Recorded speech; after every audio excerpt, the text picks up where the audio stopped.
कौन सोच सकता था कि समुद्र की सबसे गहरी गहराइयों में एक बेहद विकसित सभ्यता छिपी हुई है। वे सिर्फ हाथ हिलाकर समुद्री कचरे की मदद से पूरे शहर को तबाह कर सकते हैं, लेकिन इंसानों के स्वभाव में बसा अहंकार उन्हें किसी के अधीन रहना मंजूर नहीं करता। इसी वजह से जल मानवों की पूरी जाति को खत्म करने की एक खतरनाक योजना चुपचाप तैयार की जा रही थी। पहले दोनों पक्षों के बीच हुई बातचीत किसी नतीजे पर नहीं पहुंची। इसके बाद जल मानवों ने समुद्र की सबसे गहरी जगह रोमांच ट्रेंच में दूसरी बातचीत करने का प्रस्ताव रखा, लेकिन इंसानों की सबसे आधुनिक सबमरीन भी उस गहराई के केवल आधे रास्ते तक ही पहुंच सकती थी। सौभाग्य से जल मानवों ने वादा किया कि वे खुद आकर प्रतिनिधियों को सुरक्षित रूप से सही स्थान तक पहुंचाएंगे। फिर भी बार्कली के मन में डर बना हुआ था। उसे तो ठीक से तैरना भी नहीं आता था और गहरे समुद्र में गोताखोरी जैसी कठिन ट्रेनिंग की बात तो बहुत दूर थी। लेकिन जल मानवों के प्रतिनिधि सॉल्ट ने खास तौर पर उसी का नाम चुना था। मानव जाति के भविष्य के लिए उसे मजबूरी में यह जोखिम भरा मिशन स्वीकार करना पड़ा। अब उसके पास एक ही रास्ता था कि दिन रात कड़ी डाइविंग ट्रेनिंग करना। उसकी हालत देखकर ऐसा लग रहा था मानो वह किसी ऐसे मिशन पर जा रहा हो जहां से वापस लौटने की कोई उम्मीद न हो। आखिरकार रवाना होने का दिन आ गया। एक विशेष सबमरीन में मानवता का प्रतिनिधित्व करने वाली एक टीम इकट्ठा हुई। इस टीम में अलग अलग देशों के लोग शामिल थे। बार्कली के अलावा संयुक्त राष्ट्र सुरक्षा परिषद के सदस्य, देशों के राजनयिक थे और एक भारतीय प्रतिनिधि भी था।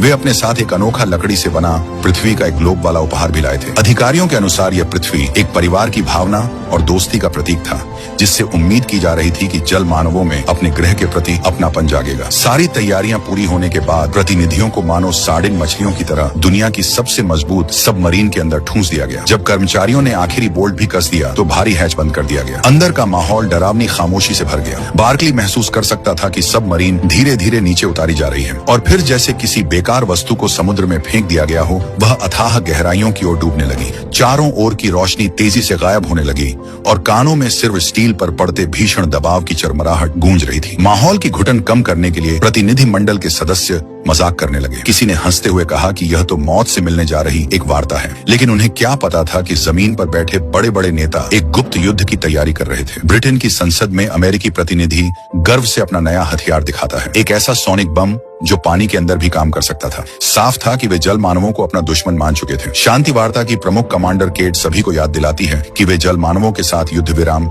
समझौते पर बातचीत कर रहे हैं और इस समय ध्यान कूटनीति पर होना चाहिए। लेकिन वहां मौजूद अधिकांश प्रभावशाली लोग अब भी बल प्रयोग के पक्ष में थे। उनके अनुसार पृथ्वी का मालिक केवल एक ही प्रजाति हो सकती है। इसके अलावा कई शक्तिशाली परिवारों की आर्थिक व्यवस्था समुद्री व्यापार पर निर्भर थी। उन्हें डर था कि कहीं जल मानव उनकी ताकत और कमाई पर नियंत्रण न कर लें। इसलिए वे पूरी मानवता को एक खतरनाक संघर्ष में धकेलने को तैयार थे। बहस के बीच केट खुद को सबसे अलग महसूस कर रही थी। मानव जाति का स्वार्थ और लालच खुलकर सामने आ चुका था। एक ऐसी वार्ता जो दो प्रजातियों के भविष्य का फैसला करने वाली थी और शुरू होने से पहले ही षड्यंत्रों से घिर चुकी थी। उधर अचानक सबमरीन जोर से हिलती है। उपकरण बताते हैं कि वे समुद्र की सतह से 25,000 फीट नीचे रोमांच ट्रेंच की उस गहराई तक पहुंच चुके हैं जहां पहले कभी कोई इंसान नहीं गया था। सभी अभी राहत की सांस भी नहीं ले पाए थे कि उन्हें महसूस हुआ जैसे कोई रहस्यमयी शक्ति सबमरीन को खींच रही हो। शायद जल मानवों ने उन्हें अपने नियंत्रण में ले लिया था। प्रतिनिधि डर के मारे चुप हो गए। अपनी किस्मत किसी और के हाथों में सौंप देने का एहसास बेहद बेचैन करने वाला था। कुछ देर बाद कंपन रुक गई, लेकिन जो नजारा उनके सामने था उसे देखकर सबके होश उड़ गए। सबमरीन का दरवाजा अपने आप खुलकर बाहर निकल गया, फिर भी अंदर पानी की एक बूंद तक नहीं आई। हैरान प्रतिनिधि धीरे धीरे बाहर निकले। उन्होंने देखा कि उफनता हुआ समुद्री पानी किसी चमकदार पारदर्शी झिल्ली द्वारा बाहर ही रोका गया था। चारों तरफ दीवारें और विशाल गुंबद दिखाई दे रहे थे और वे सामान्य रूप से सांस भी ले पा रहे थे। यह देखकर सभी स्तब्ध रह गए। जल मानवों की तकनीक उस स्तर तक विकसित हो चुकी थी जिसकी कल्पना भी इंसान नहीं कर सकते थे। जब सभी लोग इस अद्भुत दृश्य को देखकर हैरान थे, तभी जल मानवों की प्रतिनिधि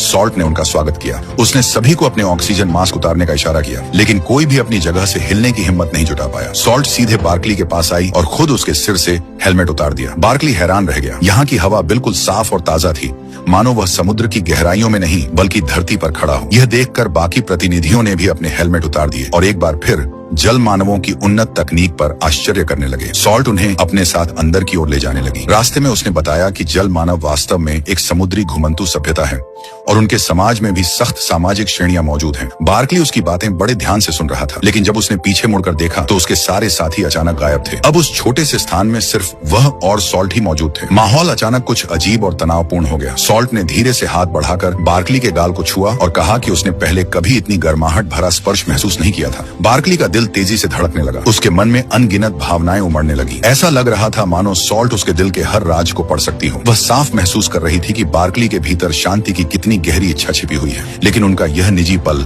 ज्यादा देर तक नहीं चला। कुछ ही देर में बाकी प्रतिनिधि वहां पहुंच गए और उनका एकांत टूट गया। साथियों को देखकर सॉल्ट का चेहरा तुरंत सख्त हो गया। ऐसा लग रहा था मानो उसने उन्हें अपनी बातचीत में बाधा डालने वाला समझ लिया हो। कुछ समय बाद वे अपनी मंजिल पर पहुंच गए, जहां एक विशाल और भव्य चेतना सभागार मौजूद था। पूरा हॉल असंख्य जल मानव योद्धाओं से भरा हुआ था। वे अनुशासित पंक्तियों में बिल्कुल शांत खड़े थे, जैसे किसी आदेश का इंतजार कर रही विशाल सेना हो। उधर धरती पर शांति वार्ता का समर्थन करने वाली केट को अचानक अपने सहयोगी का एक आपातकालीन फोन आया। उसने बताया कि विभिन्न देशों के उच्च अधिकारियों की बातचीत पर निगरानी के दौरान एक शब्द बार बार सुनाई दे रहा है, जो संभवतः किसी गुप्त योजना का कोड नाम था। केट अभी इस बारे में और जानकारी पूछ ही रही थी कि अचानक उसके सिर पर एक खतरनाक लाल निशाना दिखाई दिया। सौभाग्य से उसका अंगरक्षक बेहद सतर्क था। गोली चलने से ठीक पहले उसने केट को जमीन पर धक्का देकर गिरा दिया, जिससे उसकी जान बाल बाल बच गई। समुद्र की गहराइयों में वार्ता दल का प्रतिनिधि धीरे धीरे सॉल्ट के सामने आया और शांति के प्रतीक के रूप में वह लकड़ी का पृथ्वी ग्लोब उसे भेंट कर दिया। लेकिन उसी क्षण बार्कली ने देखा कि ग्लोब के अंदर से लाल रंग की चमक निकल रही है। उसे तुरंत खतरे का एहसास हुआ। वह जोर से चिल्लाया और आगे बढ़कर पूरी ताकत से ग्लोब को दूर धकेल दिया। ग्लोब अभी जमीन पर गिर भी नहीं पाया था कि उसमें से एक भयंकर ऊर्जा विस्फोट फूट पड़ा। उसकी प्रचंड शक्ति ने पूरे क्षेत्र को चीर कर रख दिया। आखिरी पल में सॉल्ट ने बार्कली को कसकर अपनी बाहों में पकड़ लिया और उसे लेकर तेजी से समुद्र की सतह की ओर भागी। उधर हजारों किलोमीटर दूर धरती पर भी एक बड़ी साजिश अपने चरम पर पहुंच चुकी थी। स्नाइपर के हमले से बाल बाल बची केट अभी सदमे से उबर भी नहीं पाई थी कि उसने देखा दुनिया भर के समाचार चैनल एक आधिकारिक बयान लगातार प्रसारित कर रहे हैं। वीडियो में सॉल्ट बेहद कठोर चेहरे के साथ दिखाई दे रही थी। वह कह रही थी कि मानव राजनयिकों का खून और मांस जल मानवों की अगली पीढ़ी का पोषण करेगा। साथ ही उसने सभी समुद्री क्षेत्रों को बंद करने और इंसानों के समुद्रों तथा झीलों के पास आने पर प्रतिबंध लगाने की घोषणा भी की। लेकिन वास्तविकता कुछ और थी। असल सॉल्ट तो उस समय बार्कली के साथ समुद्र की सतह पर लौट रही थी। उन्हें ऊपर गश्त कर रहे एक हेलीकॉप्टर ने देख लिया। समुद्री बेस पर पहुंचने के बाद बार्कली ने समुद्र की गहराइयों में हुई पूरी घटना का विस्तृत विवरण संयुक्त राष्ट्र की विशेष टास्क फोर्स को दिया। उसने साफ कहा कि यह हमला इंसानों द्वारा रची गई साजिश थी। सॉल्ट का प्रसारित किया गया वीडियो भी पहले से तैयार किया गया नकली वीडियो था। लेकिन केट जानती थी कि इस षड्यंत्र के पीछे बहुत शक्तिशाली लोग हैं। बार्कली के अकेले आरोपों से उन पर कोई खास असर नहीं पड़ने वाला था। इस बीच सॉल्ट को एक विशेष धातु के पानी के टैंक में कैद कर लिया गया। उसे किसी दुर्लभ जीव की तरह लंदन ले जाया जा रहा था। संयोग से उस वाहन का चालक बार्कली का पुराना परिचित था।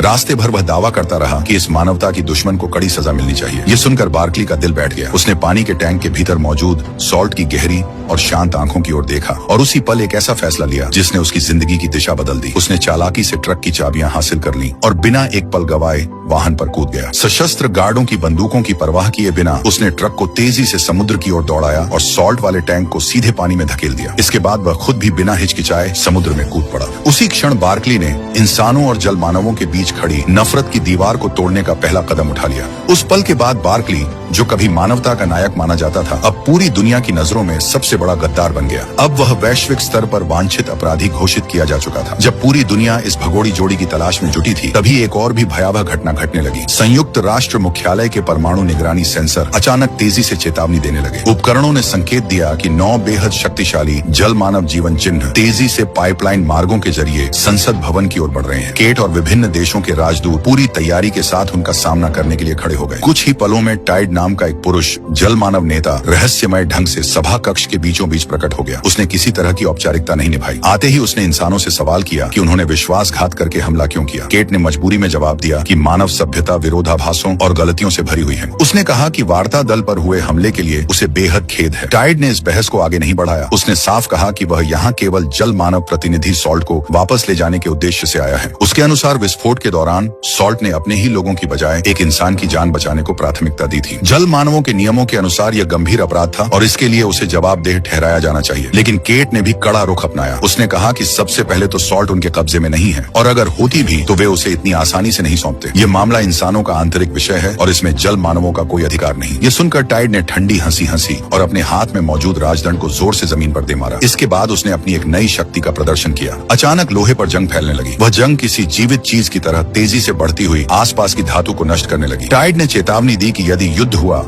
तो यही शक्ति पूरे शहरों को निगल सकती है। जल मानवों के दूतों के चले जाने के बाद मानव प्रतिनिधि स्तब्ध रह गए। अब उन्हें एहसास हो चुका था कि दोनों सभ्यताओं की तकनीक और क्षमताओं में जमीन आसमान का अंतर है। ये बातचीत शुरू से ही बराबरी की नहीं थी। उधर दूसरी ओर दोनों पक्षों द्वारा तलाशे जा रहे बार्कली और सॉल्ट एक परित्यक्त इमारत में छिपे हुए थे। जहां बार्कली लगातार चिंता में डूबा हुआ था, वहीं सॉल्ट के चेहरे पर किसी उत्साहित बच्चे जैसी चमक दिखाई दे रही थी। उसने बार्कली से कहा कि गहरे और ठंडे समुद्र की तुलना में उसे धरती की गर्माहट कहीं अधिक पसंद है। उसने बताया कि जल मानव समाज में न परिवार होते हैं, न प्रेम और न ही व्यक्तिगत रिश्ते। वहाँ केवल कर्तव्य और निर्धारित भूमिकाएं होती हैं। सॉल्ट इंसानों से ईर्ष्या करती थी क्योंकि उनके पास भावनाएं थी, प्यार था, अपनापन, दोस्ती और रिश्तों की जटिलता। उसके लिए यही चीजें मानव जीवन को अनोखा और खूबसूरत बनाती थी। अलाव की रोशनी में बैठे बैठे दोनों एक दूसरे के ओर करीब आने लगे। सॉल्ट ने तुरंत महसूस कर लिया कि बार्कली का दिल तेजी से धड़क रहा है। उसे याद आया कि जब वह उसे विस्फोट से बचाकर समुद्र की सतह की ओर ले जा रही थी, तब भी बार्कली की यही प्रतिक्रिया थी। अगले ही पल सॉल्ट ने फैल करते हुए उसके प्रति अपना स्नेह व्यक्त किया। बाहर खोजी दलों की तेज रोशनियां समय समय पर इमारत पर पड़ रही थी। दुश्मन उनके बेहद करीब पहुंच चुके थे, लेकिन उस गर्म और सुरक्षित लगने वाली इमारत के भीतर दोनों के बीच भावनात्मक लगाव और गहरा होता जा रहा था। अपने भविष्य को सुरक्षित करने के लिए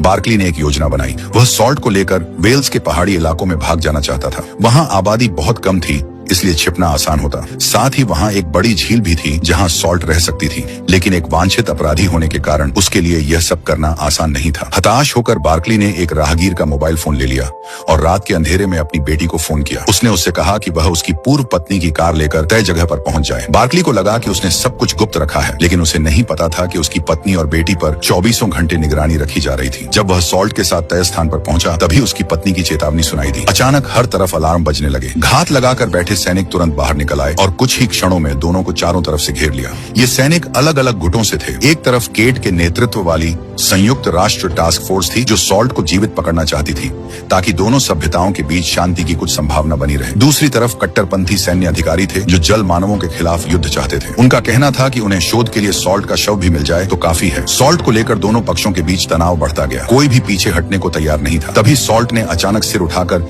एक तीखी और शक्तिशाली चीख निकाली। उसकी आवाज मानो सीधे आत्मा को भेद रही हो। मौजूद सभी लोग दर्द से अपने कान पकड़कर झुक गए। कुछ पल के लिए पूरा इलाका अराजकता में डूब गया। इस मौके का फायदा उठाते हुए सॉल्ट ने आखिरी बार प्रेम और अपनत्व भरी नजरों से बार्कली की ओर देखा। फिर बिना कुछ कहे वह मुड़ी और पुल से नीचे गहरे पानी में छलांग लगा दी। और इसी सस्पेंस के साथ आज की कहानी यही समाप्त होती है। अगर आपको इसका अगला पार्ट चाहिए तो कमेंट करें पार्ट 3।